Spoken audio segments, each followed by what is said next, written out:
Всем привет, с вами Андрей. У нас NetHack. Наш персонаж — человек-турист, нейтральное вероисповедание. Мужской пол, божество леди. Мы находимся в геноме на 41 этаже. У нас ночное время. Сейчас армор класс минус 28, автоподбор золота стоит. Золота в открытом инвентаре нету. 179 хитпоинтов, 89 магической силы, spell так называемой. По характеристикам у нас все статы 18, кроме силы. Силы 18, дробь 92. Мы, получается, в данный момент перегружены. Из-за этого замедлены. У нас экипированы сабли. Мы так называемые специалисты в сабле. Продвинутый уровень владения. По скиллам через команду Enchant проверяются.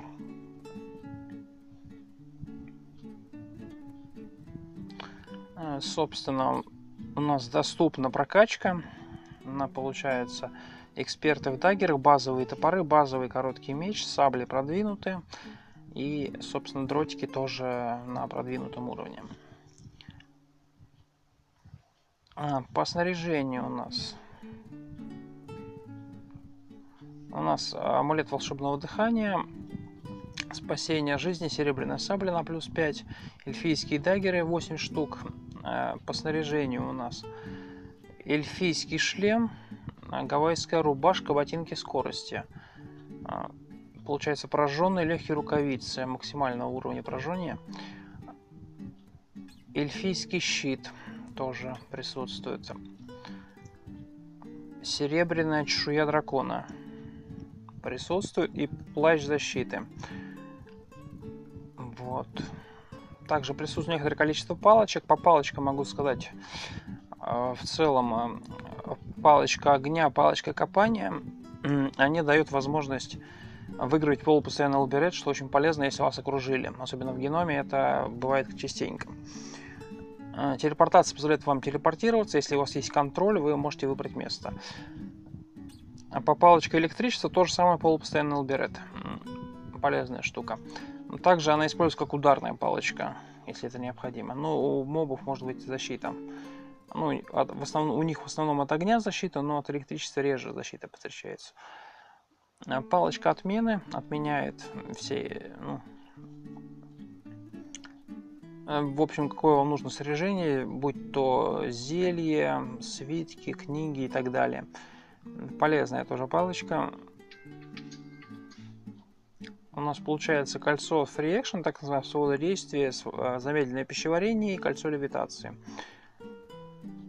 Присутствует, получается, огненный рог. Это ударный рог, который используется в атаке в основном. Бакхолдинг, так называемая сумка хранения с 41 предметом. Канделябр призыва, который уже заряжен на 7 свечей. Блинфолд, повязка на глаза, который используется в талантом телепатии. Ключ, который используется для открытия и закрытия дверей. Рог единорога, который используется для снятия большинства дебафов. Магическая лампа, которую мы используем как источник освещения. Пик-акс, это у нас кирка маленькая. Мы ее используем для копания местности в геноме. Колокол открытия также используется, его можно использовать для подъемного моста. Он также понадобится в конце когда вы на вибрирующем квадрате будете открывать проход в так называемое в измерение геном. Не в измерение, а в измерение Молоха. Последнее, где находится, собственно, амулет Эндора. Платиновая карта экспресса эндорианского. Используется для зарядки предметов через команду Invoke. Собственно, стеноскоп можно узнать о себе статусы. Lucky Stone увеличивает вашу удачу, делая ее постоянной. То есть он плюс 3 делает ее на постоянке, потому что он благословлен. Собственно. Что у нас присутствует в сумке? Давайте посмотрим вместе с вами. Открываем через команду Apply. Команды прописываются через решетку все. У нас 19 тысяч монет, это достаточно много. Амулет спасения жизни, 2 штуки дублирующие. Амулет волшебного дыхания, еще один. Как вариант, можно будет его выкинуть на досуге. Давайте его вытащим сразу. Большое количество дротиков и один серебряный даггер. Один даже дротик отравленный есть.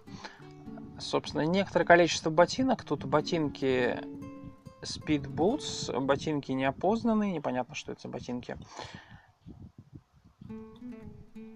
В принципе, Speed Boots, в принципе, ну, как вариант можно выкинуть, хотя это достаточно ценные ботинки. Давайте выкинем лучше как Combat Boots. Что касаемо бинтов мумии, их стоит оставить. Если вы пойдете к торговцу, они будут полезны, особенно если у вас постоянная невидимость. Большое количество еды. По еде стоит остановиться на, по сути говоря, на эвкалипте, который позволяет вам заменять ваш магический свисток. Также стоит остановиться на, собственно, на волчанке, которая вам снимет с вас ликантропию, если на вас ее повесили. Полезная вещь. Также у нас присутствуют 2 мяса-гиганта. Их надо будет съесть вместе с открывашкой, они законсервированы. Труп лишайника, который не портится, и лизард, который снимает с вас негативные эффекты, такие как ошеломление, окаменение, смятение. Большое количество свитков. Свитки снятия проклятий, свитки чистой бумаги. Свитки земли, ну, они не особо нам полезны, но они могут нас иногда запирать, помогать нам. Enchant Fearpoint полезная вещь, она позволяет вам грейдить ваше оружие. Food Detection, по своей сути он не нужен, его можно смыть. Blessed Геноцид. Геноцид полезный свиток, и он геноцидит мобов, благословленный геноцидит весь, грубо говоря, так называемую всю расу, которая у вас там присутствует, против которой вы применяете свиток. Goal Detection, по своей сути, в обычном режиме он бесполезен, но в конфузии он обнаруживает ловушки. Очень полезный свиток. Идентификация благословленная идентифицирует минимум 2 предмета. Если ваша удача на максимуме, то у вас есть шанс идентифицировать весь инвентарь. Получается магическая карта. В проклятом виде, конечно, она менее полезна, чем в остальных, но она открывает вам карту, только очень мало. Scar Monster – это отпугивание монстра, так называемое. Эффективнее всего, когда она лежит на местности вокруг вас, чтобы все враги разбегались. Ну и проблема в том, что в геноме очень много огня, и этот свиток просто сжечь могут. Телепортация позволяет вам телепортироваться. Если есть контроль телепортации, можно более удачно его использовать, скажем так. 4 книги. Получается Healing, это заклинание лечения, Cloak, заклинание открытия, Protection, заклинание защиты и Sleep, заклинание сна. Палочки. Тоже палочек до хрена. Собственно, палочка скорости позволяет вам получить постоянную скорость. То есть вы становитесь fast, так называемым быстрым. Причем она используется один раз, и потом можно, если только вы не встретитесь с каким-нибудь кокатрисом, который вас попытается закаменеть, то вы скорость не потеряете. В остальных случаях у вас она, скорее всего, останется на постоянке. Палочки холода. Ударная палочка используется для замораживания местности. Ну и для замораживания против водных существ это очень полезная вещь. Замораживание местности имеется в виду вода. Палочка Undead, так называемая Dead, крайне полезная палочка, моментально убивает цель, если нет сопротивления к магии у нее. Используется против очень сильных врагов. Рекомендуется на крайне сильных врагах использовать. Палочка копания, ну, по ней я уже говорил, полупостоянный лабиринт, полезная палочка. Палочка прозвонки позволяет узнать вам ваши статы. Также присутствует помимо палочки еще и зелье, эффект тот же самый. Узнает ваши статы, открывает вам внутреннюю вашу патагонию, к чему у вас есть сопротивление, какие у вас таланты и так далее. Палочка огня. Собственно, я по ней уже говорил, электричество тоже говорил, Magic Missile говорил, палочка полиморфа позволяет вам полипалить предметы, делая из одних предметов другие, то есть превращая их. Там важное условие, то, что было не больше 3-4 предметов, предметы должны быть разные, не одинаковые. и в стопке. И стопки должны расставлены быть в ряд для того, чтобы вы могли, собственно, полипалить.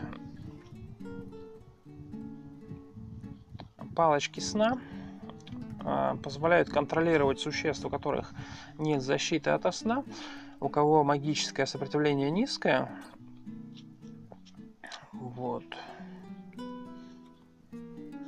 Например, минотавры какие-нибудь. Палочка телепортации позволяет им телепортироваться, палочка желания позволяет вам пожелать что-то.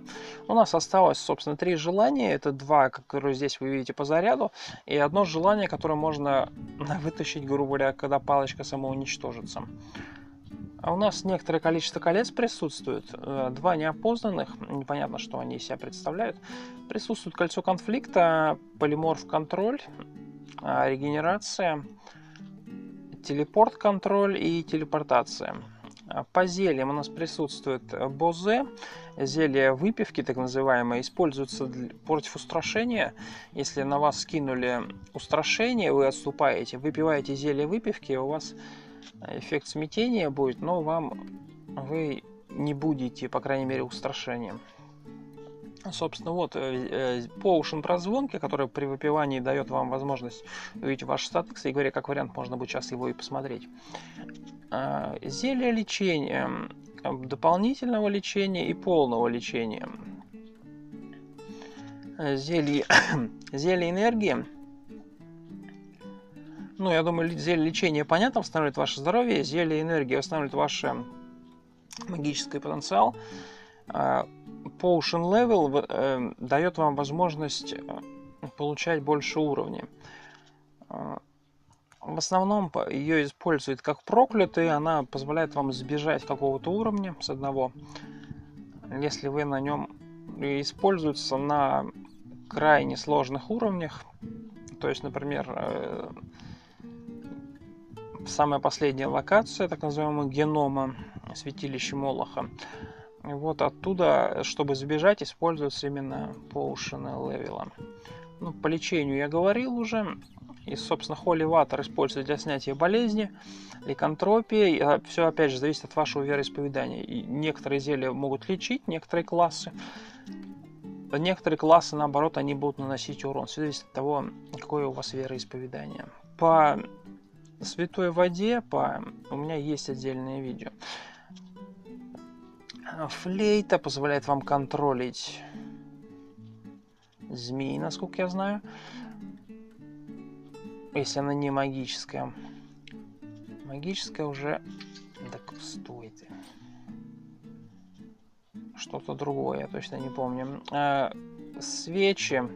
Ну, по сути говоря, их можно выбросить, они не нужны, потому что у нас присутствует 7 свечей, и у нас канделябр призыва будет работать. Lost Peak — это альтернатива ключу. Магическая лампа, которая присутствует у нас, она позволяет вам с неким шансом загадать желание. Если вы через команду RUP, команда через решетку прописывается, прожмете, лампа должна быть благословлена.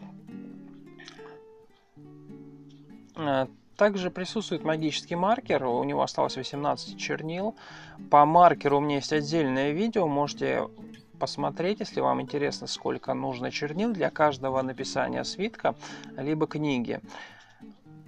Вот, собственно, чем больше, собственно, чем дороже свиток, дороже заклинание, тем, собственно, больше на него надо.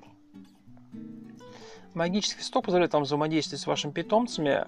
Линзы позволяют вам, собственно, более эффективно читать книги. Очень эффективно для магов.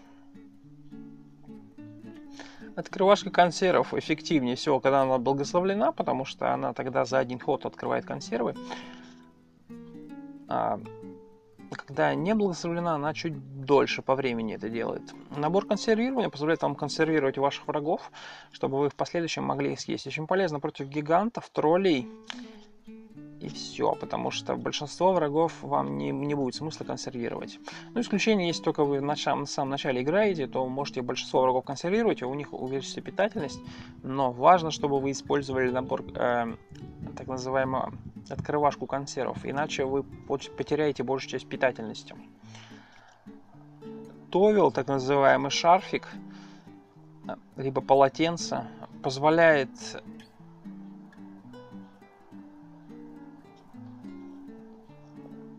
собственно вытереть лицо, если вас кинули кремовым пирогом.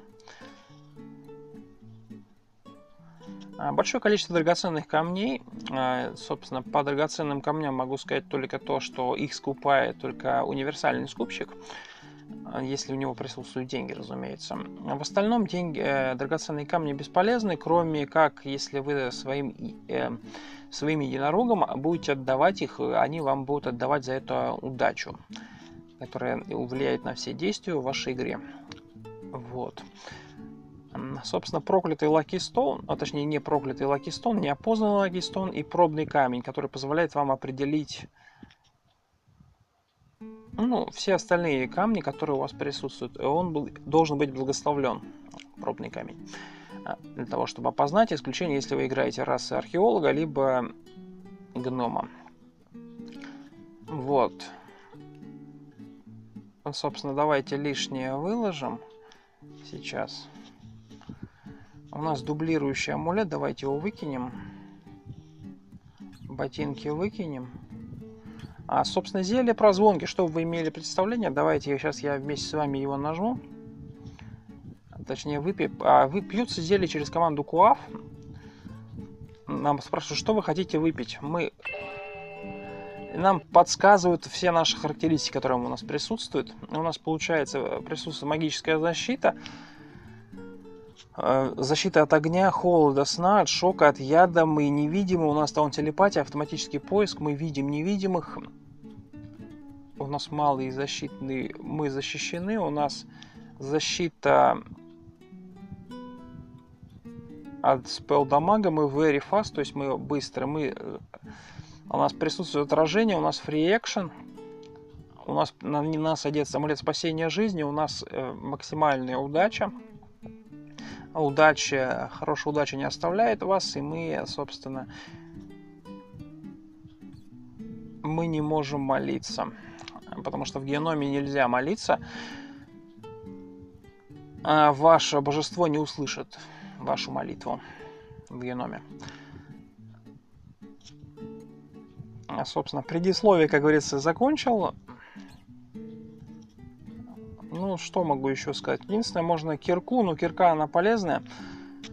Единственная, часть еды можно было бы дропнуть. Давайте пойдем дальше, посмотрим. Давайте еще оденем на себя, собственно, магическую лампу, для того, чтобы больше у нас было света. Мы видим, собственно, дезинтегратора. Стой.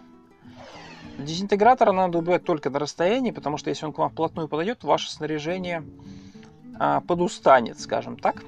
Поэтому очень важно убивать его именно на расстоянии.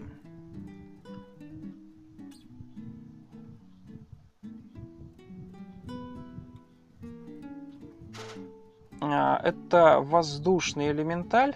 Один из самых опасных элементалей, который вообще присутствует в игре.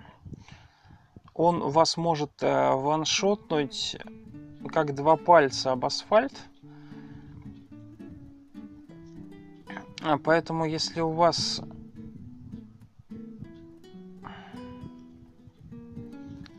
нас как бы сейчас он просто не убил, этот воздушный элементаль. Давайте посмотрим историю. Он агрессивный, я правильно понимаю, к нам? Посмотрим историю. Да, он агрессивный. Давайте будем пытаться его бить. Мы его смогли убить, а в следующий раз, возможно, мы еще раньше с ними сможем пересечься, с воздушными элементалями. Пурпурный червяк, он тоже имеет свойство у вас есть. Как вариант, вместе с вами одеть кольцо на замедленное пищеварение, для того, чтобы у них меньше шансов было нас скушать.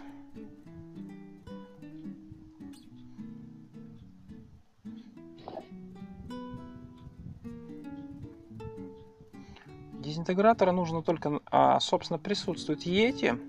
Йети дает вам сопротивление холоду, если вы его съедите. Мясной труп, поэтому вам нужно именно быть.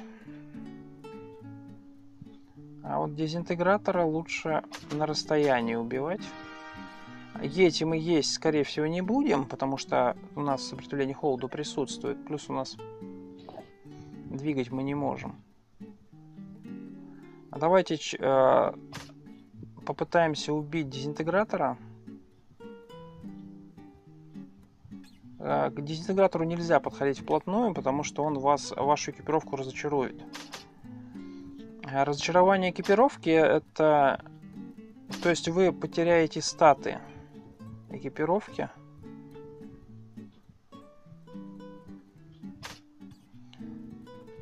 Переводя на русский язык, что это означает? Это означает то, что у вас, например, было оружие плюс 5, оно станет меньше, значительно меньше, если по вам будет пробивать дезинтегратор. Как вы видите, мы не можем его убить почему-то.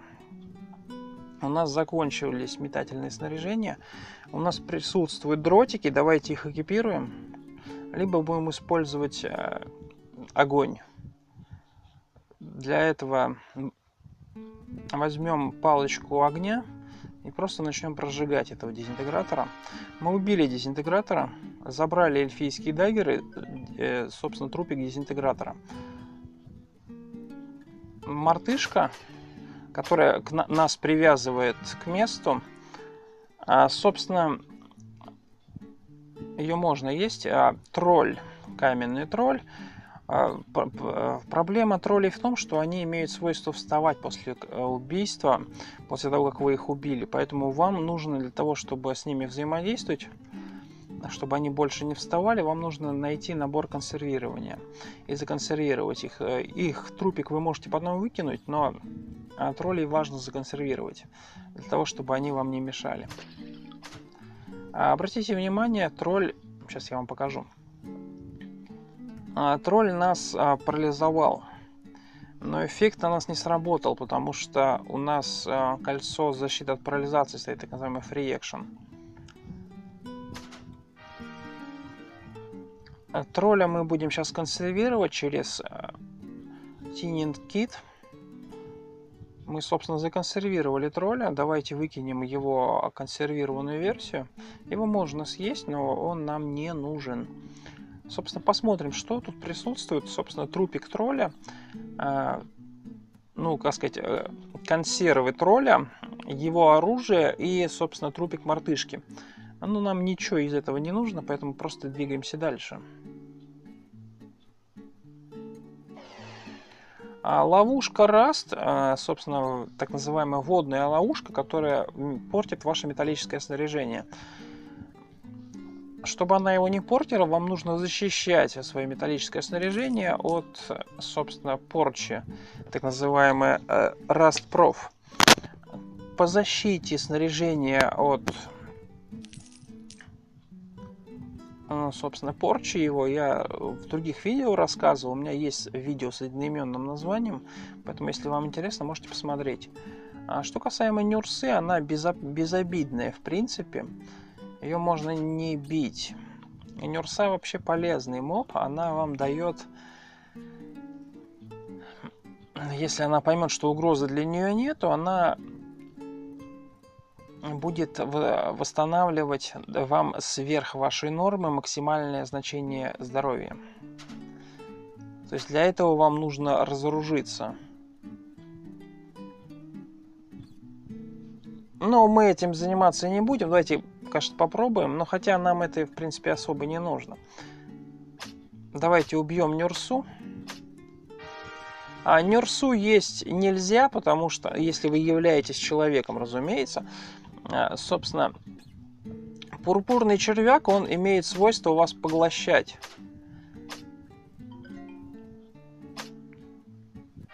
Но он нас не смог поглотить, потому что у нас присутствует... свиток телепортации нам не актуален. У нас присутствует кольцо замедленного пищеварения.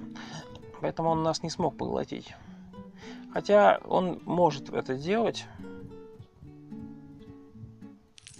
Точнее, как вы поняли, он нас выплюнул. Потому что, ну, он не смог нас поглотить, из-за этого он нас и выплюнул. Мы видим квантовая механика. Квантовая механика есть можно, ну вот, собственно, буковка Q, голубенькая. Квантовая механика есть можно, он позволяет вам, если не ошибаюсь, получить скорость, но важно, собственно, мы, кстати, двигать больше не можем. Булдер. Давайте его разломаем. Для этого меняем руку. У нас достается кирка. Давайте посмотрим, кто это. Это Барлок. И с помощью кирки ломаем. По нам кидают какую-то хрень, поэтому мы не можем ее сломать. Меняем руку обратно, мы достаем серебряную саблю. У нас тут еще один булдер. В утомили.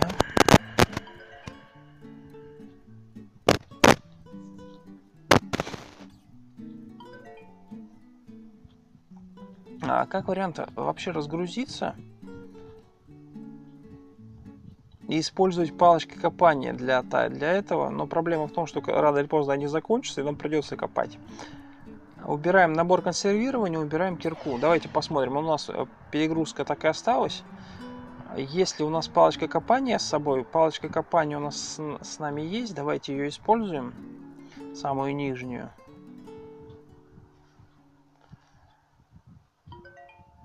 Не хочет она, видите, да? Используем еще раз палочку копания. Не понял. Она, судя по всему, пустая, что ли, или почему-то она не копает.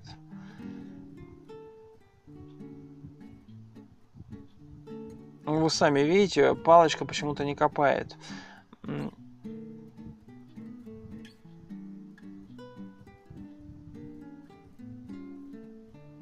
Давайте используем ее на стену тогда. Возможно, дело в том, что я... обратите внимание, надпись, которая у нас присутствовала. Ничего не происходит. Это говорит о том, что палочка сломалась. То есть мы можем ее подписать для себя, для того, чтобы мы имели представление о том, что эта палочка пустая. В большинстве случаев пустые палочки я подписываю надписью Empty.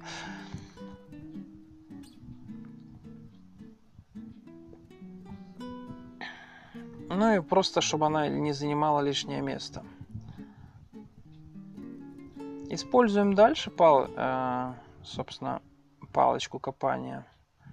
Ну, тут заряды мы видим. Давайте используем ту, которую заряда мы не видим. Как видите, мы почему-то копать не можем. Что очень странно. Видите, то есть здесь мы можем копать, а здесь мы почему-то не можем копать.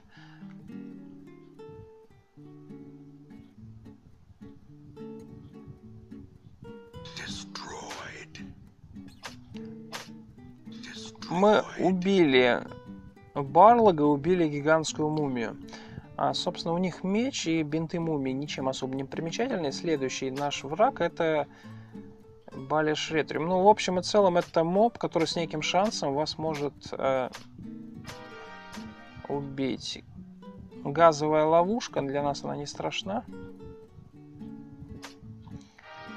Пиролиз, который бьет вас огнем, и если у вас что-то, он дает сопротивление к огню, если есть защита от огня и склянки в инвентаре, то есть все возможные зелья, он их может взорвать.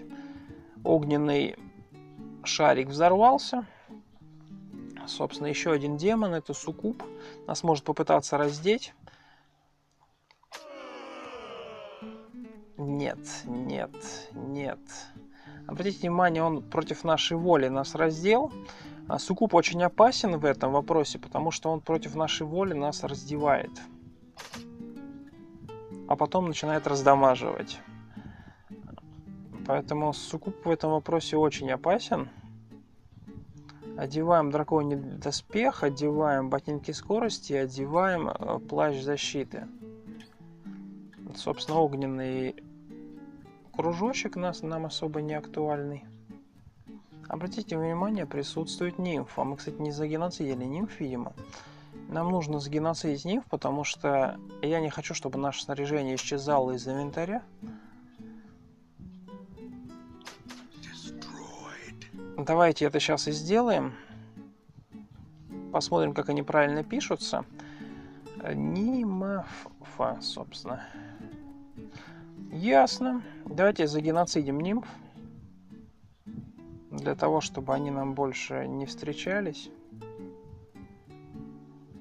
А еще лучше нам драконов загеноцидить. Хотя у нас драконов нам нет смысла геноцидить. Геноцидим нимф. Еще раз посмотрим, как они называются. Читаем свиток геноцида через команду red.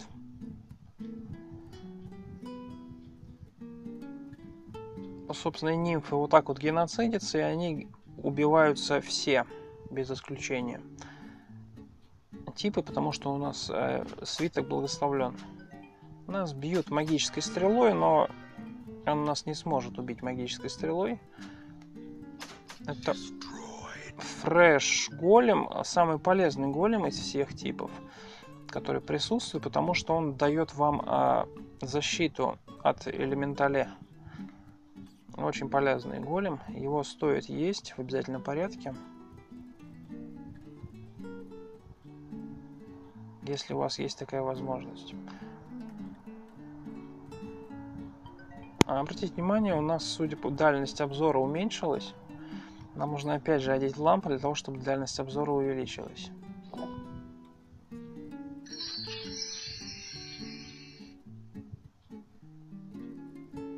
Магическая ловушка. Ловушка раст.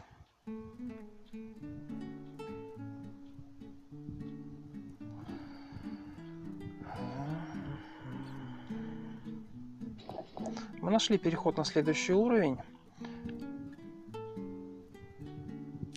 Нашли большое количество. У нас огромное просто количество золота. Что-то мне подсказывает, что мы, когда пойдем вместе с вами обратно, мы просто пойдем мимо священника и зальем ему все деньги. Ирон Пирс — это маскирующее чудо, которое... Квантовый механик, кстати, вас телепортирует. Он в этом вопросе очень опасен.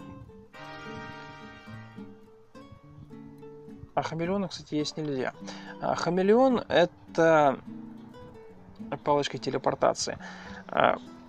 Хамелеон — это один из тех мобов, которых есть не стоит. Вы превратитесь в другое существо, исключение, если у вас есть контроль полиморфа. Тогда вы превратитесь в нужное для вас существо. Давайте возьмем все-таки палочку телепортации. Это не самая, скажем так, вредная палочка, которая присутствует вообще в целом в игре.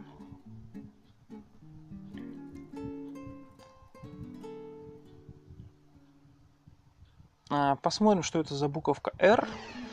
Это Rust монстр. На Rust монстр нам ни хрена ничего должен сделать. Обратите внимание, тут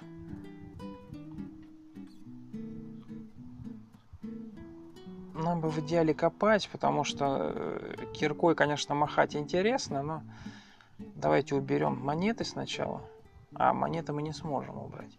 Нам надо в другой командой их переодевать. Достаем кирку, кидаем ее на другую руку, меняем руку, достаем кирку, одеваем ее. И, собственно, через команду Apply используем кирку. Мы, собственно, раскопали местность. Давайте до Rust монстра дойдем. Через команду Apply также к нему дорожку прокопаем.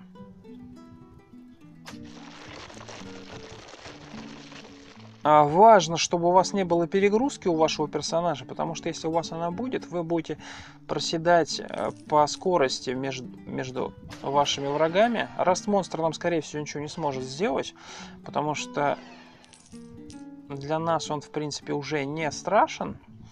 У нас экипировка, ну, защищена, по крайней мере, от Rust. Rust — это у нас ржавый монстр, поэтому так называемый ржавник. Если у вас экипировка металлическая, не мифриловая, соответственно, она может сломаться. На серебряную экипировку это не работает. Как вы можете заметить, у меня серебряная сабля не изменилась.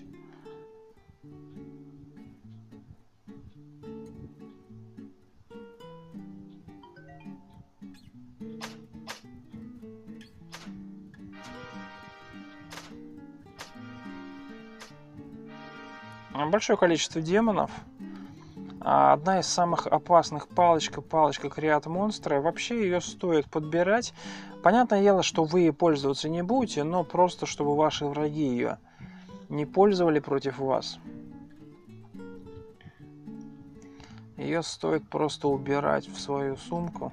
Понятное дело, что она бесполезная.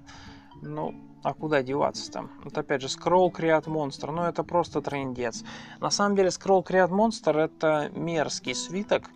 Особенно если он проклятый, это прям вообще полный финиш. Это, чтобы вы понимали, проклятый свиток Create Monster создает большое количество монстров вокруг вас. Не проклятый создает одного, проклятый, как и благословленный, собственно. А вот проклятый это самый мерзкий из всех свитков, которые вообще присутствуют. Полярность мы, конечно же, его не знаем, но сам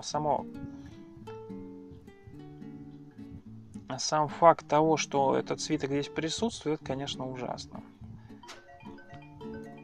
Свитки можно будет смыть для того, чтобы найти чистую воду, которая нам очень сильно может понадобиться. Для того, чтобы написать заклинание, если у вас присутствует магический маркер. Но для того, чтобы сделать магический маркер, вам нужно будет полипалиться.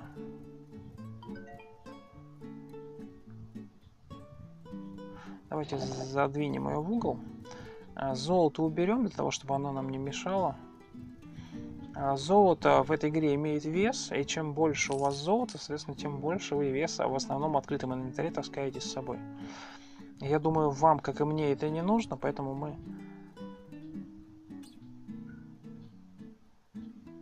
Там, собственно, присутствует оборотень, как вы видите. Почему оборотень? Потому что он превращается постоянно. Сквозь газовую ловушку он идти не хочет, но мы идем все равно сквозь газовую ловушку. Нам нужно убить желтого дракона. И, собственно, еще за одну нагу. Посмотрим, что это за нага. Это золотая нага. Давайте, чтобы вы имели представление о том, что это за нага, я ее через стеноскоп прожму. Это 15 уровень, у нее 71 армор класс, она быстрая, и у нее армор класс 2, 43 хп у нее, она благочестивая. То есть мы ее в любом случае должны были убить, потому что благочестивые наги, они в любом случае на нас будут агрессировать. Давайте посмотрим, не прокляла ли она нам экипировку. Нет, вроде основная экипировка не проклятая.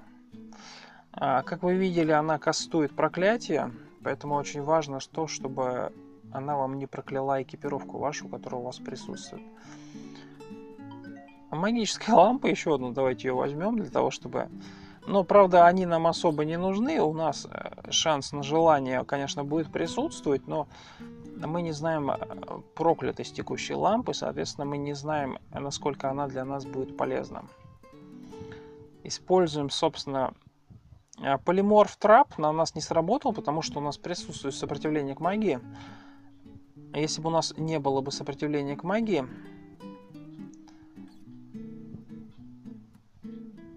собственно, каменная ловушка, нас об этом предупредили, обезвредить ее, насколько мне известно, не получится, поэтому просто приходится проходить прямо. Дракон, это у нас желтый дракон. Драконов мы не загеноцидили, как вы понимаете. Он нейтральное вероисповедание. Бэби-дракон, то есть он для нас не страшен, скажем так, он не должен на нас агрессировать. Суккуб, который в прошлом нас раздевал. Суккуб вообще полезный, они дают вам с неким шансом, разумеется, дополнительные характеристики.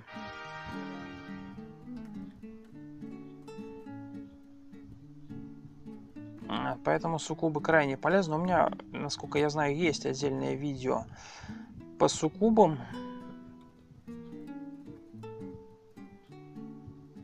Сейчас бэби-дракон наступит в полиморф, да? Не наступит. Зря. Обратите внимание, бэби-дракон на нас агрессирует, хотя он нейтральное вероисповедание, по идее он не должен этого делать. Но он все-таки решил на нас агрессировать, и он нас начал бить. Поэтому убьем бэби-дракона. У него оказались некоторое количество монет. Давайте их уберем опять же в сумку. Капец у нас золото, конечно. На самом деле нам просто не хватает свитков улучшения брони. Если мы бы их вместе с вами нашли, мы бы, собственно, великан, Йетин. Давайте его забьем. Йетина можно законсервировать, с собой забрать. У него, кстати, была броня. Если не ошибаюсь, это пластинчатая. Собственно, мы исследовали этаж. Можно смело двигаться дальше и бежать к переходу. Но у нас что-то со скоростью какая-то возникла проблема. Нам не дают пробежать. Как вариант использовать в данный момент палочку Консолатион для того, чтобы смыть ненужные нам зелья и свитки. У нас здесь проход, что ли, есть? Еще одна ловушка. Что за ловушка? Огненная ловушка. Зареспаунился тролль. Зареспаунился паук и зареспаунился гомункул. Давайте раскопаем дорогу себе. Вообще в идеале, и по крайней мере, если у вас есть такая возможность, и вы не спидраните игру, я рекомендую... Ну это понятно, это полиморфная ловушка. Я рекомендую дорожку от, собственно, с одной стороны и с другой стороны максимально короткую делать. Для чего? Для того, чтобы вы могли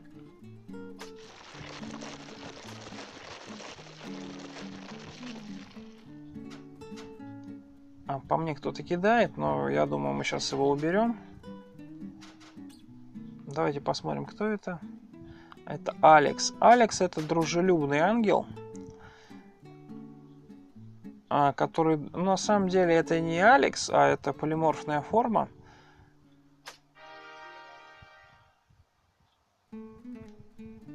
Полиморфная форма либо Огра, либо кого-то еще, более слабого. Почему? Потому что Алекса там изначально не было. Там было две ловушки полиморфа. Я думаю, понятно, что это.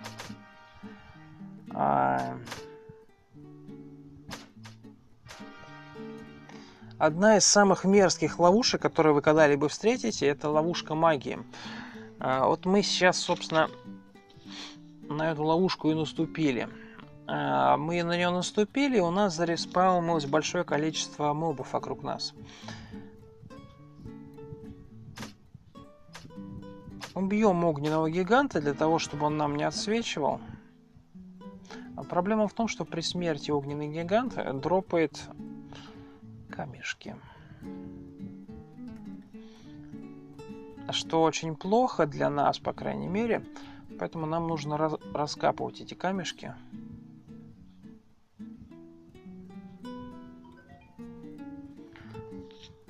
Собственно, мы видим стекло и труп гиганта. Давайте труп гиганта законсервируем все-таки.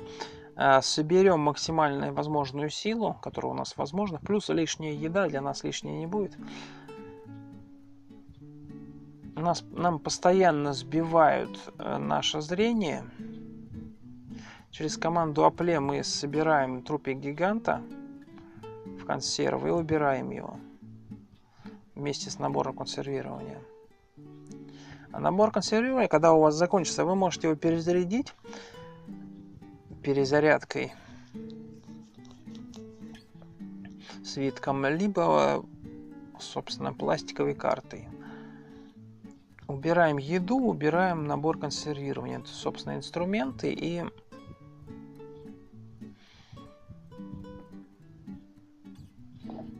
Как вы видите, у нас тут это чудо лохматое создало нам камень. Давайте его разрушим. Это электрический элементаль, насколько я вижу. Для нас он, в принципе, не особо страшен. Давайте раскопаем тут дорожку.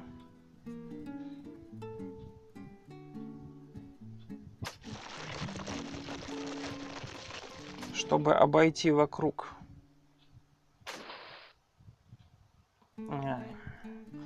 Наша лампа очередной раз потухла из-за того, что мы наступили в раст-ловушку.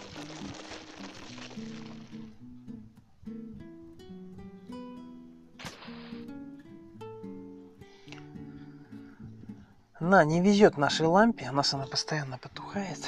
На самом деле лампа очень полезная. Обратите внимание, существо полиморфится. Скорее всего, это оборотень. А по поводу того, что я говорил, прямая дорожка лучше всего сделать, давайте ее и сделаем сейчас. Для того, чтобы когда мы будем выходить, если мы не погибнем, мы будем выходить. Как вы видите, он полиморфится. Это говорит о том, что это, скорее всего, либо доппельгангер, либо кто-то похожий.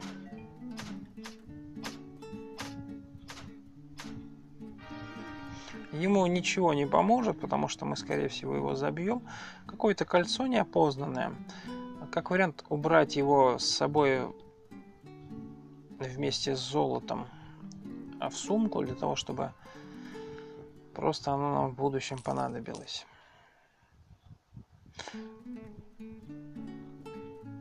Может, что-то полезное мы сможем найти. Но, по сути говоря, самые полезные кольца мы уже нашли. Поэтому мы особо... Очень больно бьющее чудо. Как вы видите, у нас очень сильно проседает ХП от него. И мы его еле-еле смогли забить. Ну, у него тяжелый доспех. Это очень сильный доспех. Мы, наверное, просто киркой бьем его. Ну да, как вы видите, мы просто киркой его били. Обратите внимание, наш персонаж проголодался. Это говорит о том, что мы можем его чем-нибудь покормить. Я предлагаю покормить его трупем гиганта. Для этого нам нужно достать, собственно, сам набор сами консервы гигантов, которые у нас присутствуют. У нас их 3 штуки. Давайте, не знаю, шторм гиганта, например, поедим. И достанем набор консервирования. Убедимся в том, что у нас экипирована не сабля. Откроем набор консервирования.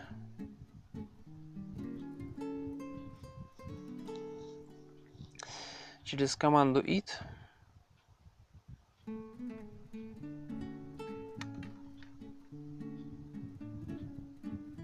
Съели набор, собственно, у нас немножко добавили силы. То есть теперь у нас уже 93 силы. Как говорится, и на том спасибо.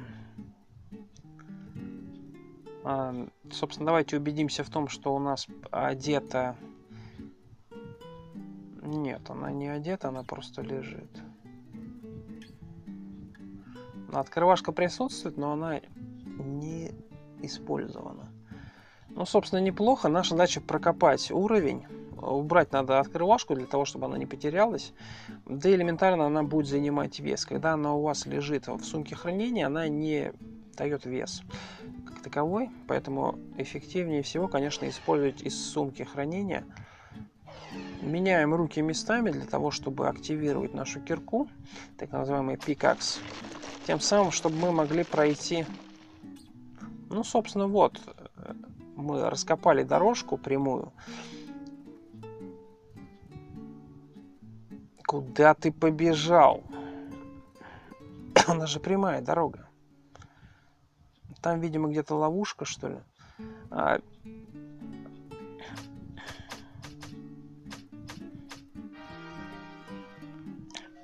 Скальный пронзатель, так называемый, который мимикрирует в другую форму. Притворяется, скажем так. И его не видно, то есть если у вас нет видения невидимого, вы его просто не увидите. Вот. Ладненько, на этом мы пока с вами закончим. Всем спасибо за просмотр. С вами был Андрей. Всем пока.